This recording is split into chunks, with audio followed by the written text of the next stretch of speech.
what's up? Welcome back to another vlog. I finally have like a proper setup where the viewfinder is right there, because I don't know if you remember in previous vlogs when I was trying to look into the thingamajigger, I'd be like way over here. Not anymore. It's actually like it's right behind the thing. Anyway, that's not important. That has nothing to do with today's vlog. Today's vlog is all about books. Now, I have never really been a book person until last year, and I don't know what kind of like book spirit possessed me. There is a dog rubbing up on my leg, and you can't see him, but he is in my way. Sir, can you go lay down, please?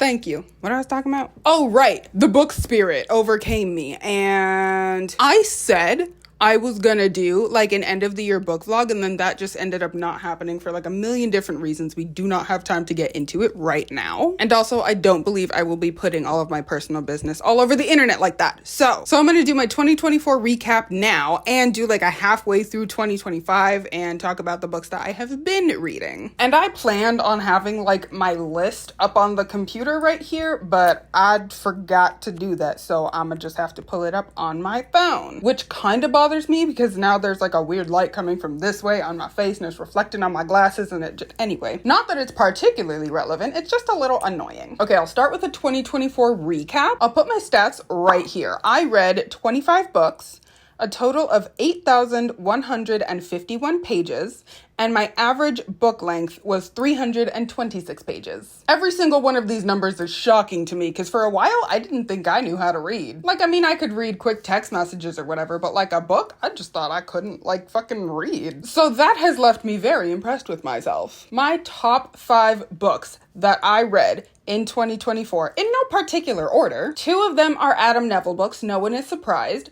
No One Gets Out Alive, and The Ritual. If those sound familiar, it is because they are both movies on Netflix. I didn't know that they were books until I was like browsing around the Barnes & Noble, and I was like, well, I guess I'll just go to the horror section because up until this point, I had only been reading nonfiction.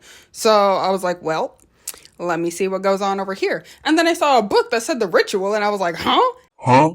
And then on the cover, it said like now a Netflix movie or something. And I was like, oh my God. So I picked it up, read it, fucking bananas. I think I talked about this book in like a fall, the Halloween, some other vlog. And I rewatched the movie. It's a lot more similar to the book than I thought originally, but still super different. Like 100% read the book. The other one, No One Gets Out Alive, I read that almost immediately after I watched the movie.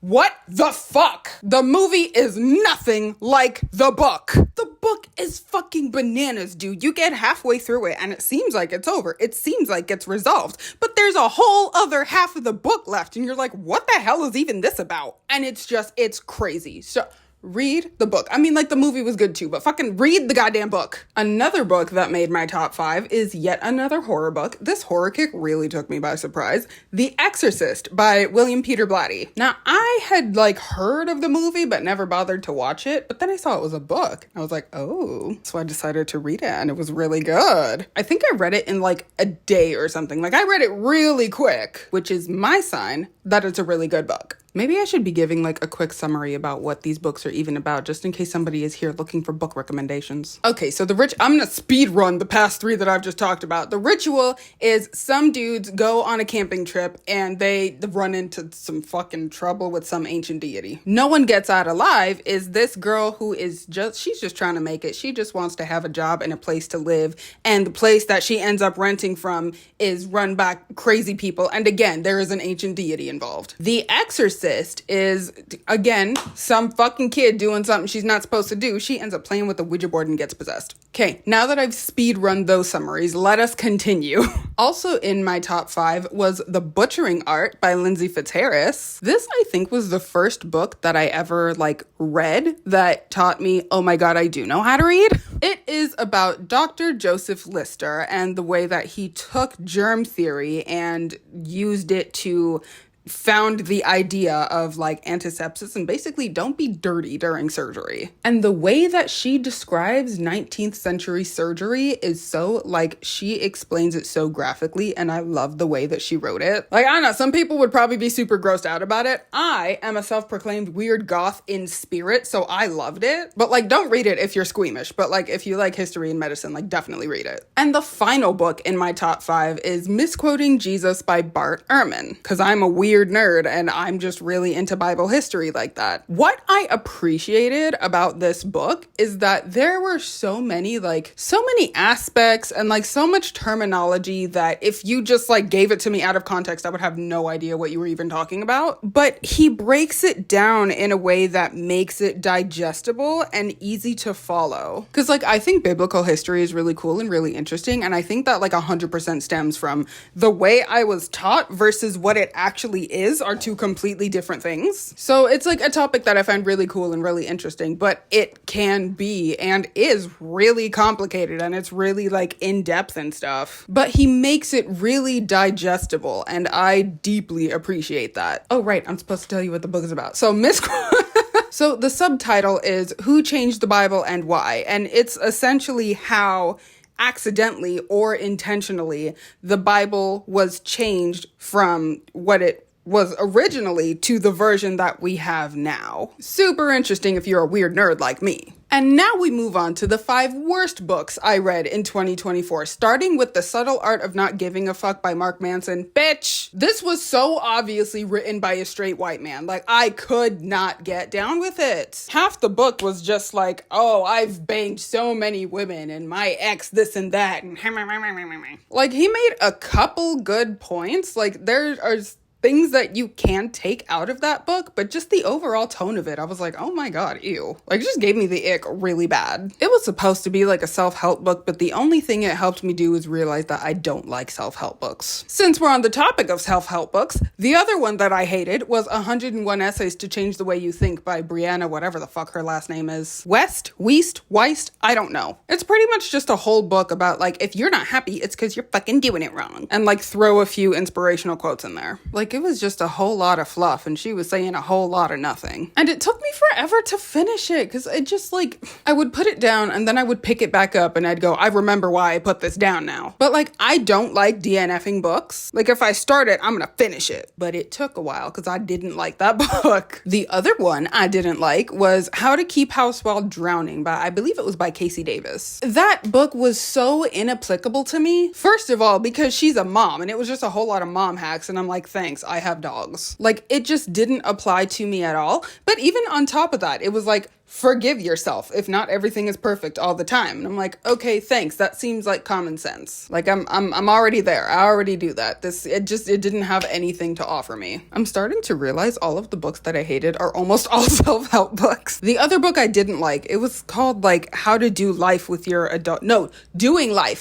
Adult Children by Jim Burns. Again, just written by somebody who was very obviously very rich and very white. Had nothing to do with me or my demographic or my family situation, and it was just completely inapplicable. The one redeeming quality I will give it is that I feel like it's a good starting point for certain people, but unless you are rich and white, it doesn't really apply to you. For the most part anyway. And the final book that I did not like in 2024 was Nestlings by Nat Cassidy. Oh my god. I also talked about this book in the same fall vlog that I was talking about earlier that I talked about the other book in. Within the first 20-something pages is talking about Gen Z slang and iPhones and Trump and COVID. Enough. Zip it. I don't want to be thinking about the real world when I'm reading a fictional book. I just want to read the book. Like, stop talking about real stuff. Leave me alone. Especially stuff that is so annoying, like COVID and Trump and iPhones. Fuck off. Like, it instantly annoyed me. Anyway, an honorable mention for 2024 is Stiff by Mary Roach. You would not think that a book about dead human bodies would be so funny. Her writing style is she's hilarious. Like, the subject matter is really interesting, but she's just funny. I've read 3 books from her, not all in 2024, but I've read Stiff, Bonk, and Gulp, and they've all been wonderful. You can't really see this bookshelf over here, but I have 3 more from her that I still need to read. And I feel like I would be doing her a disservice if I did not include her in this video. That concludes the 2024 section of this vlog. Moving on to 2025. It is June, so we are halfway through the year. So I thought I'd do a little like halfway mark update, also kind of tell you what I was supposed to tell you at the beginning of the year year, but I didn't because I forgot to do that other vlog. Well, no, I didn't forget. I was dealing with stuff. Anyway, my goal for 2025 is to read 27 books. I read 25 last year, so I want to aim for 27 this year. Currently,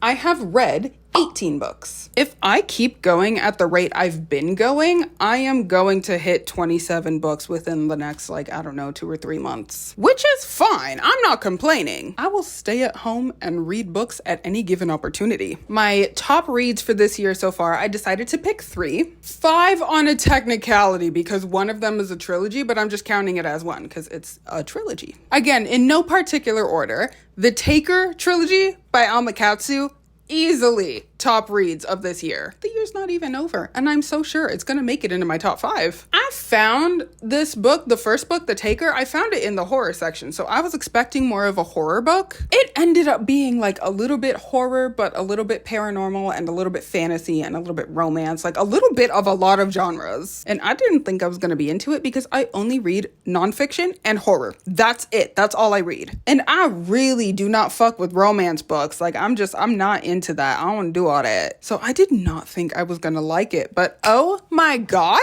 I read the whole thing in a week. The whole trilogy, 1 week. Less than a week, I think. I think it was 5 days. That is record time for me. I could not put the bitch down. So, quick summary of what this trilogy is even about. There is a girl from rural Maine. She gets herself into some shit and she gets sent away. While she's away, she meets some people and everything goes to shit. Her entire life, everything she has ever known gets turned upside fucking down. It is bananas. Please do yourself a favor and read it. Please, please, I beg of you, please read it. If nothing else, so I have someone to yap to about this. Somebody yap with me. Okay, let me calm down. What was the next book? I'll really be going through it, man. The other book in my top 3 for this year is The Body Keeps the Score by Bessel van der Kolk. Oh, I was not ready. I wasn't ready for the psychological effect that this book was going to have on me. Very eye-opening. Learned a whole lot of things. But owie!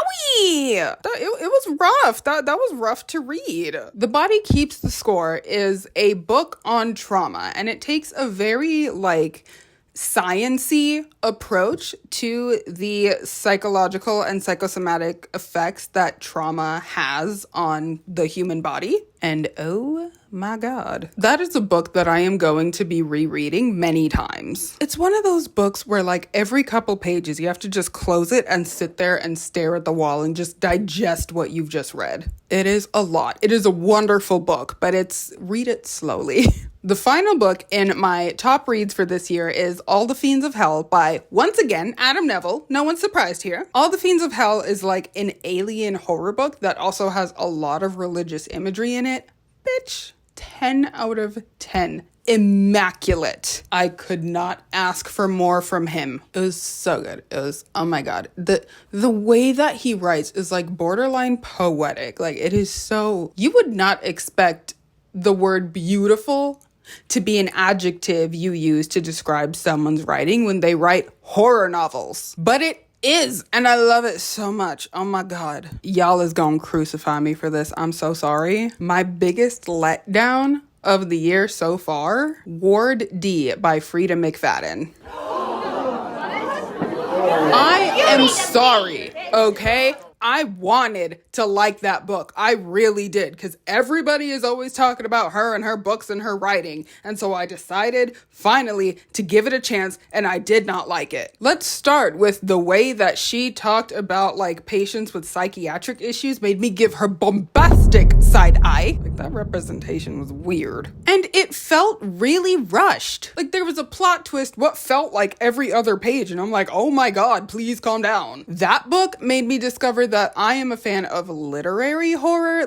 I like a lot of character building and suspense building and setting the scene, and it just didn't give that. You can't really build a whole lot of anything when you're putting in plot twists every other page. And her writing style was just very bland. There wasn't anything particularly special about it. It was just very regular. I am sorry because I know so many people are a fan of her. I am simply not. Please leave me alone, okay? Don't come for me. I'll have my favorite authors. you have yours. All right, we have 3 more topics. Currently reading, to be read, and most excited for. Currently, I am reading At the Bottom of the Garden by Camilla Bruce, because I was going through Adam Neville's Goodreads. Leave me alone, don't judge me. And he rated it fairly highly. I think he gave it like 4 stars or something. So I was like, okay, I'll check this out. I'll see what it's about. And so far, it's fine, It's a book. I'm going to see it through. I'm going to read it all the way through before I give a whole, fully developed opinion. But so far, it's all right. I'm not mad at it. It's entertaining enough for me to keep reading it. So we shall see. The other book that I am currently reading is The Disordered Mind. It is a very neuroscience-y book about like different mental illnesses. So far, where I'm at in the book, he's covered autism, bipolar, depression, anxiety, dementia. It is a little bit difficult at times, but I love science books, especially like medical and neuroscience books. Obviously, I was just talking about the butchering art, but I'm enjoying it. It's a little hard to read sometimes, but I'm still having a good time with it. The next few books that I want to read, I think after I'm done with these 2, I'm going right back to Adam Neville. Who's surprised? Take a shot every time I mention Adam Neville. But I have one unread book of his on my bookshelf right now. It is The Reddening. I don't even remember what it's about, but I know I'ma like it. We will get back to him in a moment. The other book that I want to read is another Bart Ehrman book, The Triumph of Christianity. I read a book last year called The Darkening Age by Catherine Nixie, and it was essentially about the triumph of Christianity. But that book was really annoying and really difficult to read, not because it was complicated, but because the language that she used was so archaic. Like, the verbiage that she chose to use was so, like, outdated. Nobody uses these words anymore. And it felt like every other sentence, I was having to stop and Google new words because I was like, what are you even talking about right now? The subject matter was really interesting, but the vocabulary she chose to use was infuriating. I already know I like Bart Ehrman because I've read 3 of his books so far, and all of them have been amazing, and I like the way that he takes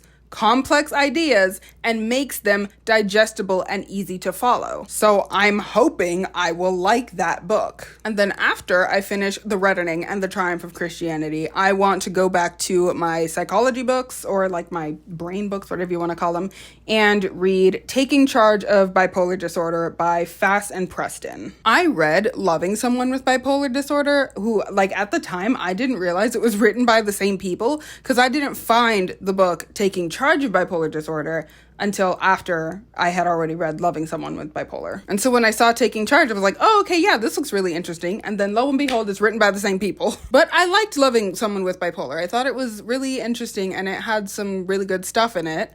So I figured might as well. I may or may not geek out really hard right now, so just bear with me for a second, okay? The book I am the most excited for. It is coming out on Halloween, being released on Halloween. It is called Monumental by, who is it? Who's it by? Who's it by? Who's it by? Adam Neville, bitch. Adam Neville. Take a shot every time I mention Adam Neville. Bitch, my favorite horror author releasing a new horror book on Halloween.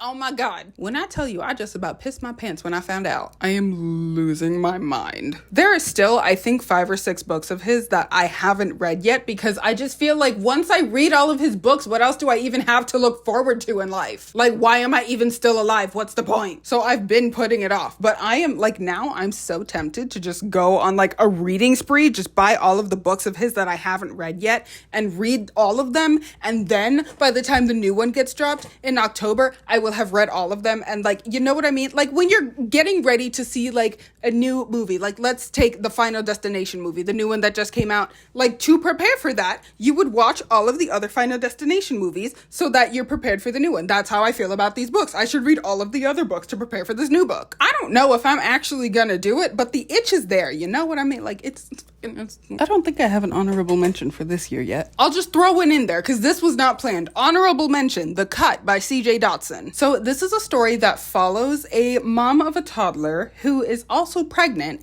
and is escaping her piece of shit husband. She ends up working and living at this hotel and some weird shit starts happening. But like, she's not stupid, you know? She's a smart lady. So she's like, no. But she's stuck in this very sticky predicament because she's escaping her abusive husband. So she's having to like weigh her options and decide like, what do I do? What do I not do? Who can I trust? Who can I not? It was a really good book. I really enjoyed that one. I think that's just about all the yapping I have to do about well, okay, let me take that back. I could yap a whole fucking lot more about books, but I think that's all the yapping I'm gonna do for now. I will yap some more about books at a later date. If you've made it this far, thank you so much for sitting through my yap fest. If you have any book recommendations that you think I would enjoy, please comment them, because not that I need to buy any more books, but I will. I hope you have a great rest of your day. Remember to be kind to yourself today, and I'll see you later. Bye!